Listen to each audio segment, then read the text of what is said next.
किसान भाइयों एवं बहनों नमस्कार। Siddhi Vinayak agri processing private limited के आलू बिजनेस पाठशाला में आपका स्वागत है। जब बात बिजनेस की हो तो मुनाफा सबसे पहले आता है। आलू के बिजनेस में मुनाफा कमाने का जो एकमात्र फॉर्मूला है वो ये है कि भाव गुणा उत्पादन में से हम लागत माइनस करते हैं तो मुनाफा आता है। ध्यान देने वाली बात है कि भाव बाजार का हमारे हाथ में नहीं है, लेकिन उत्पादन बढ़ाना और लागत को कम करना हमारे हाथ में है। आपको एक बात मैं बता दूं कि कई बार हम प्रति एकड़ लागत कम करने के चलते प्रति किलो लागत बढ़ा लेते हैं। ध्यान रखिए कि व्यापारी आपको प्रति किलो के भाव देता है, प्रति एकड़ का नहीं, इसलिए प्रति किलो भाव कम करना ज़्यादा ज़रूरी है। प्रति किलो भाव कम करने के लिए आपको एग्री इनपुट सीड की क्वालिटी अच्छी मेंटेन करनी है ताकि उत्पादन ज़्यादा आए। इस वीडियो श्रृंखला में हम 3 प्रमुख बिंदुओं पे बात करेंगे जिससे उत्पादन बढ़ाई जा सकती है और प्रति किलो लागत घटाई जा सकती है। वो 3 प्रमुख बिंदु हैं सीड की क्वालिटी और किस्म, मौसम और क्रॉप मैनेजमेंट। आज की इस वीडियो में हम बात करेंगे बीज उपचार के बारे में बात करेंगे।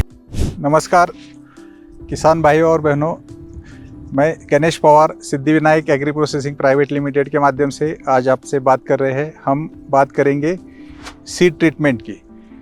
आलू की खेती में पैदावार बढ़ाने के लिए सीड ट्रीटमेंट एक बहुत महत्वपूर्ण क्रिया है जिससे हम आलू का उत्पादन काफ़ी बढ़ा सकते हैं। दिखने में छोटी चीज़ है लेकिन इसका आपको इम्पैक्ट उत्पादन में बहुत बड़ा मिलेगा।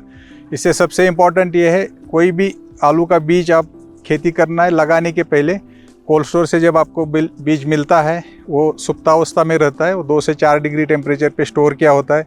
उसको स्टोर से बाहर निकाल के आपको 10 से 15 दिन स्प्राउटिंग के लिए रखना पड़ता है। स्प्राउटिंग बहुत महत्वपूर्ण क्रिया है जहाँ पे आपके आलू के ट्यूबर्स के ऊपर जो भी 6-7 आइज होते हैं, जो बर्ड्स होते हैं, उसको आपको पूरी तरह से अंकुरन करना पड़ता है। जितना अंकुरन ज़्यादा हो जाएगा, जितने उसके आइज खुलेंगे, उतने ही ज़्यादा पौधे आपको ज़मीन से बाहर आपको मिलेंगे, ताकि उसका डायरेक्ट उत्पादन ज़्यादा मिलने में रोल हो जाता है। इसीलिए हमेशा ध्यान रखना है, कोई भी आप बीज लेंगे तो कम से कम आपको 10 से 15 दिन लेके उसको छांव में सुखाना है और सभी तरह से उसमें स्प्राउटिंग आना जरूरी है, इसका ध्यान रखना है। इसके बाद हम आलू का जो सीड ट्रीटमेंट करते हैं, ये सीड ट्रीटमेंट क्यों करते हैं? आलू के बीज से जो कुछ बीमारी आती है, दूसरा ज़मीन में कुछ बीमारियां होती है जैसे फंगस है, बैक्टीरिया है, इससे आलू का बीज जो है ज़मीन में जाके रॉटेज हो जाता है। रॉटेज ना होने के लिए हमें आलू के लिए बीज का ट्रीटमेंट करना ज़रूरी होता है। बीज का ट्रीटमेंट करने के पहले मैं आपको एक महत्वपूर्ण बात बताता हूँ। आपको बीज का चयन हमेशा देखना है कि होल ट्यूबर्स बीज जो है पूरा बिना काटे बीज आपको ज़मीन में जाना चाहिए। इसलिए जो उसका साइज़ है, जो बीज है, आपको होल ट्यूबर्स प्रेफर करना है प्लांटिंग के लिए। अब हम देखेंगे कि बीज में ट्रीटमेंट करने के लिए क्या केमिकल इस्तेमाल होते हैं। जैसे मॉन्सेरिन है, एमिस्टोप्राइम है, ये सारी दवाइयाँ जो है अलग अलग बीमारी के ऊपर इस्तेमाल हो जाती है। तो आपके क्षेत्र में कौन सी बीमारी है, स्कैब है, राइजोक्टोनिया है, जो बीमारी है वो बीमारी का आपको केमिकल सीड ट्रीटमेंट के लिए यूज़ करना है। सीड ट्रीटमेंट 2 तरीके से हो जाता है।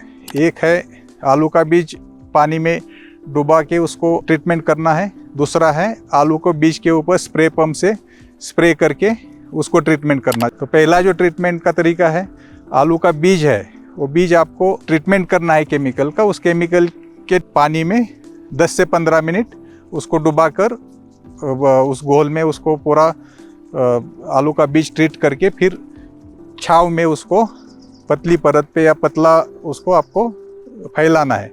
दूसरा जो ट्रीटमेंट है वो स्प्रे सिस्टम है। स्प्रे में क्या होता है, पहले आप बीज आप लेके आपके घर में या जो भी शेड में है वहाँ पे रखेंगे पतली परत पे। वहाँ पे एक तरफ से जो भी स्प्रे पंप है, स्प्रे पंप से उसके ऊपर स्प्रे करेंगे, फिर उस बीज को पलटा के दूसरी साइड से उसको स्प्रे करना है, ताकि आलू का बीज चारों तरफ से आपको स्प्रे करके पूरा केमिकल का उसका आपका कवर हो जाए। इस तरह से जो ट्रीटमेंट किया हुआ बीज है आपको 10 से 12 घंटे छांव में सुखाना है। सूखने के बाद ही उसको प्लांटिंग के लिए यूज़ करना है। प्लांटिंग आप 10 से 12 घंटे बाद कभी भी कर सकते हैं, लेकिन एक ही ध्यान रखना है, गीला बीज ज़मीन में ना जाए। गीला बीज जो भी ट्यूबर होता है अगर ज़मीन में चला गया तो उससे रॉटेज होने की काफ़ी संभावना रहती है। इसीलिए पूरी तरह से सुखाकर, सूखने के बाद ही आपको 10 से 12 घंटे बाद प्लांटिंग के लिए यूज़ करना है। ये बीज के ट्रीटमेंट के साथ साथ आपको अगर ज़मीन में भी आप केमिकल का ट्रीटमेंट कर सकते हो, जैसे राइजोक्टोनिया है, बाकी जो बीमारी है इसके लिए। तो अगर सॉइल में भी प्लांटर के साथ स्प्रेयर आप यूज़ कर सकते हो तो ज़मीन की बीमारी भी आप कवर कर सकते हो या कंट्रोल कर सकते हो। इस तरह से पूरा बीज और ज़मीन में जो भी स्प्रे करके आप पूरा ट्रीटमेंट करोगे तो इसका ज़मीन से और बीज से आने वाली बीमारी आप कंट्रोल करेंगे। आलू का बीज का ट्रीटमेंट करना बहुत ज़रूरी है, क्योंकि ये आपके डायरेक्ट उत्पादन में इसका असर मिलता है। आपको ज़्यादा से ज़्यादा उत्पादन मिलेगा और जो भी उत्पादन मिलेगा उसकी क्वालिटी आपकी बहुत अच्छी मिलेगी। इसीलिए काम छोटा है लेकिन इसका इम्पैक्ट बहुत बड़ा है। इसीलिए हर किसान ने आलू का बीज ट्रीटमेंट करना बहुत ज़रूरी है।